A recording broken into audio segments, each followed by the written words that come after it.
Buat bangga, 5 pemain Malaysia paling menyelah sepanjang aksi Piala Asia 2023. Namun sebelum meneruskan perbincangan, jangan lupa subscribe, like dan share channel ini supaya anda tidak terlepas sebarang maklumat mengenai pasukan kebangsaan dan Liga Malaysia setiap hari. Malaysia secara rasminya sudah pun menamatkan saingan Piala Asia 2023 di peringkat kumpulan E selepas mereka gagal untuk mara kepusingan seterusnya kerana hanya mengumpul satu mata sahaja.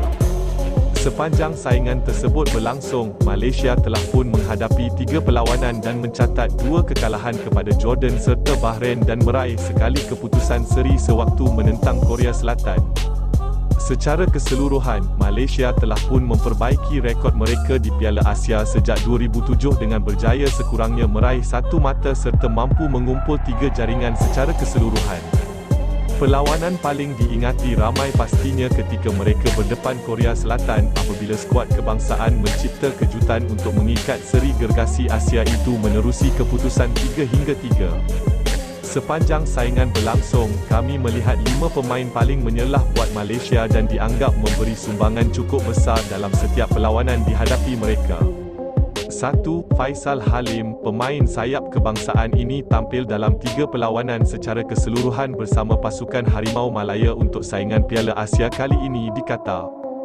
Jika aksi berdepan Jordan segalanya tampak kurang menjadi buat Faisal, pemain ini berjaya mencipta kebangkitan dalam corak permainan ketika menentang Bahrain menerusi kelincahannya. Namun, paling diingati pastinya ketika Faisal menjadi pencetus kepada kebangkitan Harimau Malaya menerusi jaringan ajaib beliau sewaktu berdepan cabaran Korea Selatan dengan pemain itu turut berjaya memperdayakan pertahanan bintang dunia Kim Min Jae. 2. Arif Aiman Hanafi, pada usia masih muda, Arif jelas tidak mempamerkan rasa gugup sepanjang mengharungi 3 perlawanan bersama pasukan kebangsaan di pentas tertinggi Asia itu.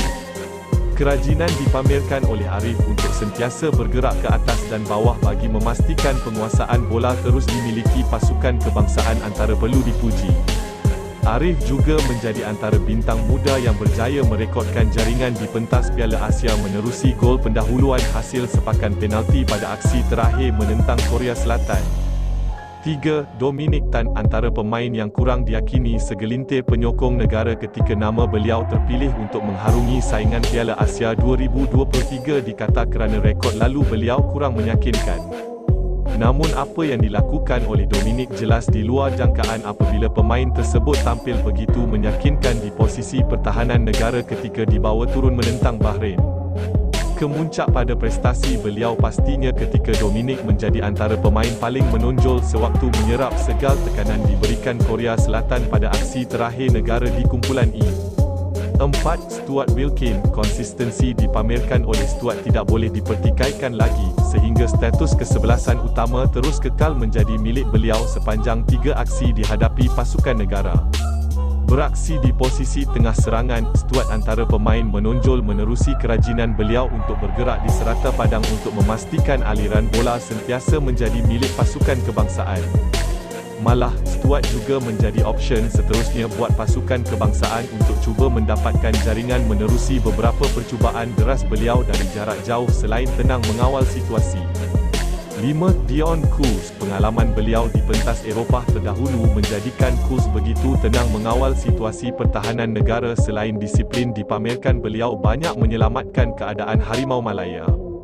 Selain aktif menutup ruang dengan begitu pantas, Kuz juga beberapa kali berjaya melakukan hantaran-hantaran tepat berkualiti untuk para pemain di posisi hadapan. Pertahanan utama negara ini jelas tidak boleh dipertikaikan lagi sumbangannya untuk pasukan kebangsaan. Sejak daripada awal beliau menyarung jersey kebangsaan, silahkan berikan tanggapan anda di kolom komentar. Terima kasih.